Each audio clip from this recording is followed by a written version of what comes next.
আসসালামু আলাইকুম প্রিয় বন্ধুগণ, দেখতে পাচ্ছেন এটা দাসেহাট ছড়া।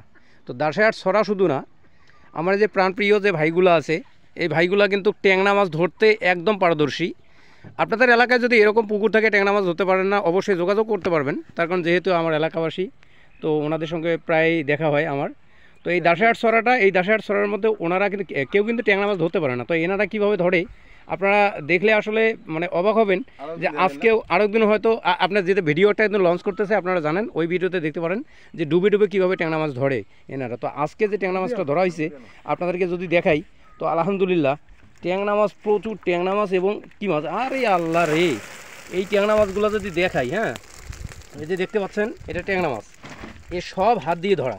হ্যাঁ, তারপরে বড় মাছও আছে 30 কেজি মতন, প্রায় 30 কেজি ট্যাংরা মাছ। আচ্ছা একবার ভাবেন যে 30 কেজি ট্যাংরা মাছ তাহলে যদি ধরতে পারে। আচ্ছা ভাইয়া, আপনারা ধরলেন কীভাবে? ওই যে বাটি জাল দিয়ে টান দেন দুই সাইডে? ও আচ্ছা, ওই যে বাড়ি দিচ্ছে, ওই বাড়ি দিয়েও নাকি হয় এই যে এইভাবে? আচ্ছা এইভাবে বাড়ি দিলে হয়? ওইভাবে বাড়ি দিলে ওইভাবে করা লাগে না? ওই যে একটা আকস্মিক দেখেন, একটা ঘটনা দেখেন যে এইভাবে এইভাবে করার পর ওখানে ডুব দিবে, ডুব দিয়ে মাছ ধরে। এটা কিন্তু আসলে সুন্দর একটা দৃশ্য। বিয়া এভাবেও হয় না?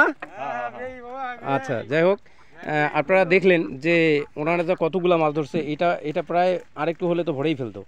তার মানে কি প্রায় 30 কেজি ট্যাংরা মাছ এরা 3 জন মানুষ মিলে ধরে। তো এমন যদি আপনাদের এখানে যদি কোথাও যদি এ ধরনের জায়গা থাকে তাহলে ভাইয়াদের সঙ্গে অবশ্যই, খুব মজাদার মানুষ অবশ্য। মাছ নিয়ে গেছি, মাছ নিয়ে খাইছি, এখনও টাকায় পরিশোধ করি নাই। হ্যাঁ এমন অবস্থা। হ্যাঁ হ্যাঁ, এই হলো অবস্থা। তো যাই হোক, সবাই একটু দোয়া করবেন ভাইদের জন্য। আর ভাইরা যেভাবে মাছ ধরতেছে, যে নিয়ে যাচ্ছে, আপনাদেরকে যদি দেখে যে নিয়ে যাচ্ছে, তা আলহামদুলিল্লাহ কতগুলো মাছ ধরছে, তাহলে চিন্তা করা যায়। হ্যাঁ, প্লাস্টিকে যখন ঢালবে আসলে তখনও দেখাবো এত ট্যাংরা মাছ ধরছে। হ্যাঁ, যে মানে অবিশ্বাস্য। যাই হোক, পুকুর নদীটা দেখাই, এই যে নদী, এটা হচ্ছে দাসেহাট ছড়া। তো এখানে খুব সুন্দর মাছ ধরা যায়। তো আপনারা জানেন যে ট্যাংরা মাছ, বিশেষ করে ট্যাংরা মাছ, হ্যাঁ ট্যাংরা, তারপর তেলাপিয়া। বিয়ায় তেলাপিয়া পাওয়া যায় না? তেলাপিয়াও যায় না? আচ্ছা, এই যে কয়েকটা খাবার মাছ নিল উনি। তো তেলাপিয়া মাছও হয়। এই যে জালটা যদি দেখাই, তো এই যে জালটা যেটা দেখা যাচ্ছে, এই জাল মানে ঘেরানোর পর এক সাইডে একজন টান মারে আর পিছন সাইডে সবাই ডুব দেয়, মানে ডুবে ডুবে ধরে। তো এটা মানে কি বলবো যে এত সুন্দর করে ট্যাংরা ধরে। এক ডুবে কয়টা করে ধরেন? এক ডুবে 50-60 ধরা যায়। 50টাও ধরা যায়? 50 ধরা যায়, 100টা ধরা যায়। 100টা? আচ্ছা আচ্ছা, এই ট্যাংরা হাতে হানে না? হাতে কত হানে, হাতে হানে না। এই যে এটা কি, এটা কি, এটা শিঙি মাছ ধরা লাগে।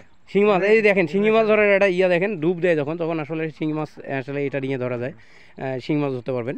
এটা নিয়ে শিঙি মাছ হলে শিঙি মাছটা হানায়। তো এই জন্য এটা দিয়ে মানে অনেকগুলো তো থাকে কয়টা করে থাকে? 4-5টা করে থাকে খালে। ও, খালে 4-5টা করে থাকে। এটা দিয়ে খাওয়া তোলা হয়। ও, এটা দিয়ে খাওয়া দিয়ে তোলেন? ও আচ্ছা, খুব সুন্দর লাগলো। আচ্ছা, থ্যাংক ইউ বিআই। আমি আসলে আবারও দেখাবো হ্যাঁ আপনাদেরকে। আচ্ছা, বিআইরা খুব সুন্দর মাছ ধরে।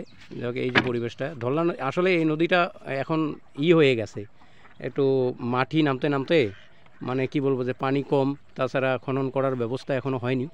তবে ইনশাল্লাহ দেখি, যেহেতু গভর্নমেন্ট দেখছে আমাদের এলাকার পাশেই, যেহেতু এটা আমরা চাচ্ছি এটা খনন করে আসলে মুক্ত করার দরকার। তো এখানে দেশি মাছ প্রচুর হয়। হ্যাঁ, সো গাইজ, ভালো থাকবেন, সুস্থ থাকবেন, অবশ্যই আমার জন্য দোয়া করবেন। আর মাছ ধরার ভিডিও আপনারা অবশ্যই দেখতে থাকুন, প্রত্যেকটা কৌশল এখান থেকে শিখতে পারবেন। ধন্যবাদ, ভালো থাকবেন, আসসালামু আলাইকুম।